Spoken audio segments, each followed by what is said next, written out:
In all honesty, I think that I have the capabilities through God to play in all schemes, gap, zone, whatever a team needs me to do. But I think my best intangibles definitely has to be being smart, being quick, and being able to hold point. Last year, Broderick Jones went first round. What is it about that Georgia program that develops offensive line? Yeah, so I think Coach Smart has done a tremendous job of getting some great offensive line coaches, starting with Coach Pittman and Coach Lou, all the way to Coach Stacey Searles. I think they've done a tremendous job of just developing us, and I would even say going back to Eddie Gordon, he played a big role in a lot of those guys. So I think it just goes back to getting some qualified guys and guys taking the coaching. Have you gotten to speak to Broderick throughout this process? I've talked to him a little bit. What did he say to you? Just making sure that I take advantage of my opportunities. That was the biggest thing. Just trying to tell me, I guess, some of the hiccups and things that he may have came across and trying to avoid, to just make sure that I can have the ultimate success for myself. Sedrick, talk to me, a little bit about your love for sports. Where did it start, and also did you meet with the Cincinnati Bengals? So, my love for sports. I think my earliest memory of my love for football probably came out with Chris Johnson. Absolutely loved him with the Titans. Dude was electric. That was also one of the first drawings I've ever done was of him. So that's probably the first time I realized, like, this would be pretty cool to be able to play the sport one day. So I probably started with him. And then as far as the Bengals, I did not meet with them. They said, have you met with the Las Vegas Raiders? I've not. And what would it mean to you to get to play for a storied franchise like that? I think it would be an amazing opportunity. I think the biggest thing for myself is whatever team I get to, I want to try to come in as soon as possible and try to help to add to their culture, because ultimately the goal is to win. I think that the draft is an amazing opportunity, but it's one stop. Ultimately, once you get there, the goal is to try to win. I think it starts there. You said you can play in any scheme, but is there a preference for you as a lineman? Gap versus zone? Is there one you prefer blocking? Not at all. I think the biggest thing is just getting in the system, learning the playbook, and going from there. Whatever I'm asked to do, I'm willing to do. Have you met with the Seahawks these days? I'm not. Have you met with the Buccaneers at all this week? No, I'm not. Man, I expected more of a Cajun look to your accent. What happened to your New Orleans background? Well, I can't. I guess act in that way. As far as professional settings or being in Georgia, because nobody would understand what I'm talking about. So, definitely when I get around people from New Orleans and Louisiana, it comes out a lot more, but that's not a way that I can carry myself all the time, because nobody would understand what I'm talking about. Is your name French or Cajun? Or my last name is actually Dutch. Van Pran is Dutch. Sedrick, have you met with the Dallas Cowboys? Yes, I did meet the Dallas Cowboys. Were you able to speak to Coach Mike McCarthy? I was able to speak to him. How long did the meeting last, and how did it go? About 20 minutes, 15, 20 minutes. I think it went well.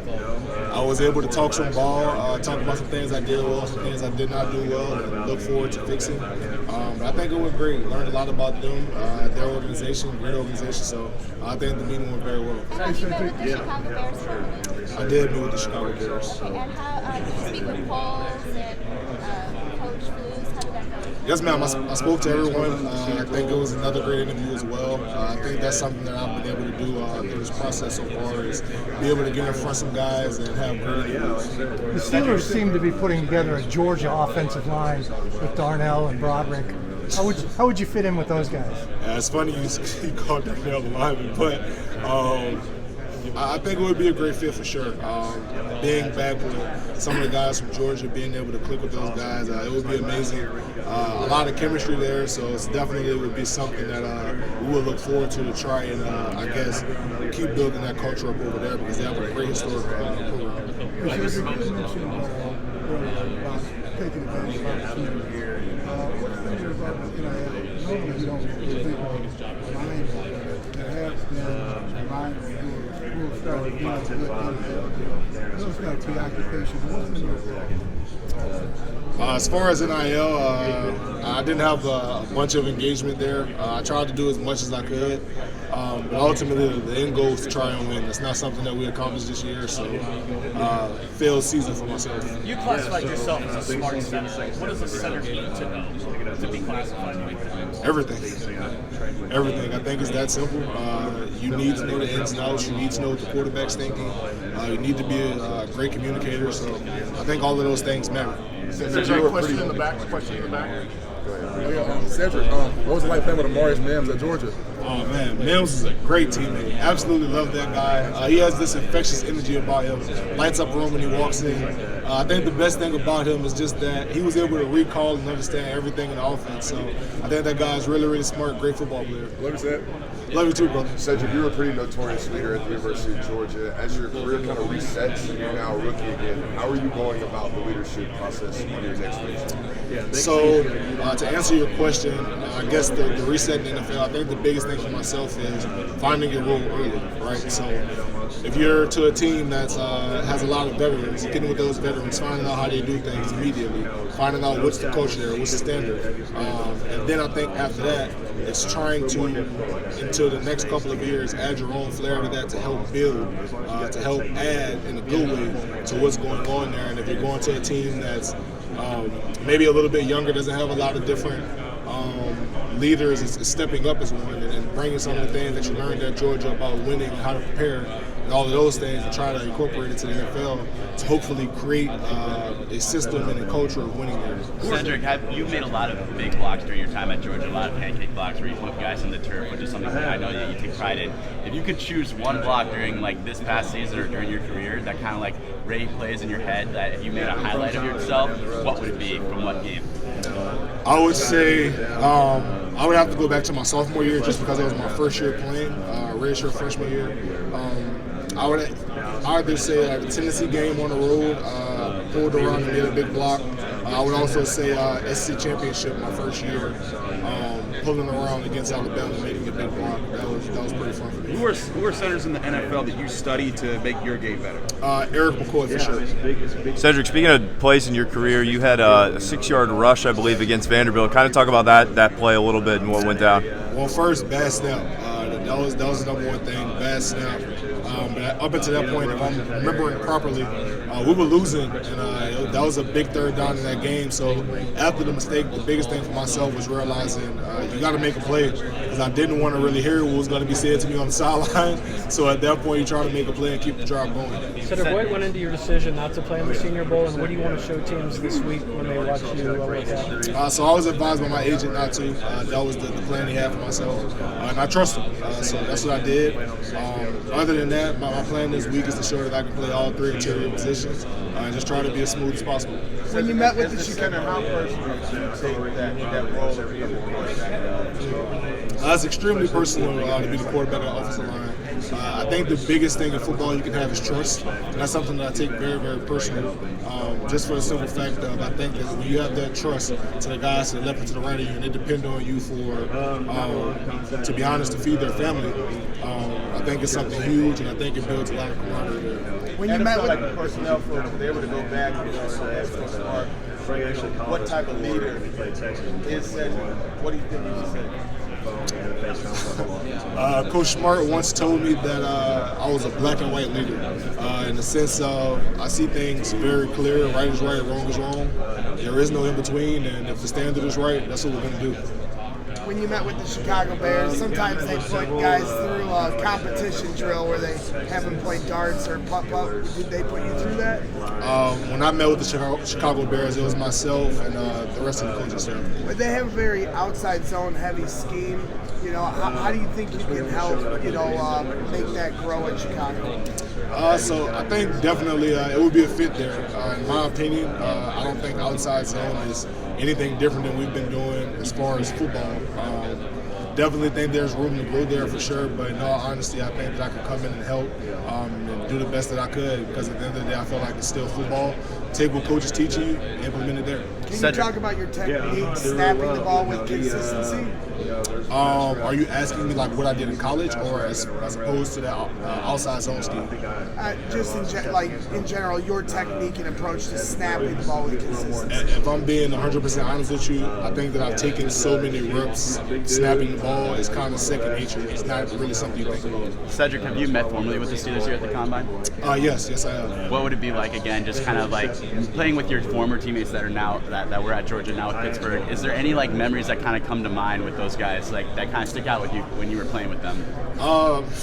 So one, to answer your question, I think it'd be great to be able to link up with those guys again and just, I guess, have another reunion there. But ultimately, like I said, the goal for any team I get to is to try and win. So while it would be nice, ultimately we have to figure out our way to gel again and figure things out on the next level. But if I had to figure out any memories or anything like that, it would probably be the parade after the first national championship, seeing Broderick and Darnell and all those guys, just how ecstatic they were and the looks that they had on their faces. Sedrick, 45 consecutive starts at the center position.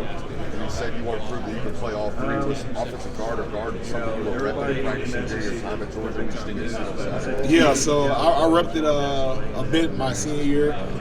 It's definitely something that Coach Searles gave me the opportunity to do, definitely for this moment for sure. But it's just not something that I was asked to do as far as for the team on game day. So didn't get to see it live, but it was because that wasn't my role for the team, and I'm okay with that. Sedrick, you got to play under center for Carson Banks this last year. You know what he's capable of. Do you have any predictions as far as what he can accomplish in 2024? I'm not going to make any predictions on what Carson can do, just for the simple fact I feel like that's unfair to that guy. But one thing I will say, Carson is extremely smart. He has all of the intangibles. Big arm, big heart.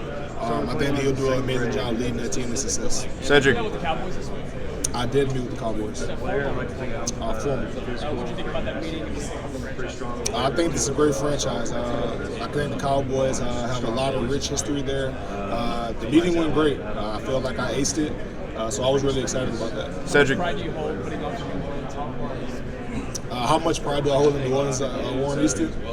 In my opinion, it's who I am. It's what made me, outside of my parents. I feel like New Orleans has played a huge part of who I am today as a man and how I carry myself. So it'll always be something special in my heart. Sedrick, what do you see as Amarius Mims as he makes the transition to the pro game? He didn't start that many games in college, especially compared to a guy like you. But what does he need to do to kind of have a very successful launch as a Well, I'll say this: number one for Amarius, in my opinion, when you have that level of God-given ability, you don't need to play 40-something games to be a good football player. He has the gift of God. He doesn't need to go out there and get 1,000 reps. He's a good football player. And the one thing that I'll say that I'm really, really proud of him, that he's grown since a freshman until now, is his level of maturity. He's really, really taking the game serious. He's grown himself. He's done the work to become the man that he is today, and I'm super proud of him for that. Marius. You're obviously interested in art. I'm curious, 15 years from now, when football's done, what are you going to do? Yeah, that's a great question. So hopefully 15 years from now, I can either be making logos, perhaps getting back inside to the football side, maybe getting a job at Georgia or something, making logos or editing videos or something, or eventually I want to start my own clothing brand. So I think that would be pretty cool to get in that side of the business too. Sedrick, being a center, you kind of have to be the captain of that offensive line in the offense. You got to read some coverages, stuff like that. Tay Ratledge talked about how he's kind of going through that process and trying to fill your shoes of being the captain, and he said he's struggling a little bit with that. Talk about that challenge of being kind of the captain of the offensive line. So I'll say this: number one, if Tay, you're watching, you don't have to fill my shoes. Be yourself, man. You're a great leader. You lead by example. You don't have to be the vocal guy like Nolan was or myself was. That doesn't need to be you. There's other ways to lead. But I will say this, for myself, leading has always been kind of natural for me. Since a child, I've always felt this immense care for the guys that you call your brothers and the people that you love to make sure that they're taken care of. And I think one of the biggest forms of care is looking after those guys and making sure they're doing the right things, ultimately for the biggest team goal of winning. That's just how I look at it. So for myself, leading is just kind of who I am. Whether it's leading, other guys as the top leader, or being the guy that supports other leaders, whatever I have to do, that's just kind of who I am. Cedric, you're a big family guy. Who among your family have been able to participate in this part of this with you? So I think my dad has been the most active in this process for myself. My mom has done a little bit here and there, but I can be honest and say my mom is more of a get your degree type person. In all honesty, I don't think my mom really even understands or knows how big this moment truly is. Just for the simple fact that she's always been a person who is about education, not super invested into football, super invested into her son. But not so much the football side. So I would say probably the biggest investment is probably my dad, which I guess is a little bit cliche, but probably my father. What do you think of Jared? Your mom doesn't realize how big this moment is, but how big is this moment for you? I think this moment is huge, and I say that she doesn't understand how big the moment is for the simple fact of she's not a huge football fan. She's more of a person, get your education and that type of thing. Yeah, so for myself though, this is a huge moment. This is a thing that you've been praying for since a child. Something that, not to speak in a harsh way, but something that you would have done some bad things for as a kid to get to this moment. And I think that's just the biggest thing, is just honing in on this and understanding that although you may have things that don't always go your way, or you may feel some type of way, enjoy the moment, man. This is something special, something that's been, I guess, given to you by God. And just be super grateful for it. Did you give any big pointers to Jared Wilson stepping into that position? Jared Wilson? Have I given him any pointers? Yeah, so Jared, we talked a lot. Got Jared going probably about 2 years ago, watching film with me and just teaching him different things on how to dissect film and what you're looking for, how to figure those guys out. And I think Jared is going to be amazing this year. I really, really do. I think that Jared has a big year coming for him. I'm super excited for him, and I'm praying for him.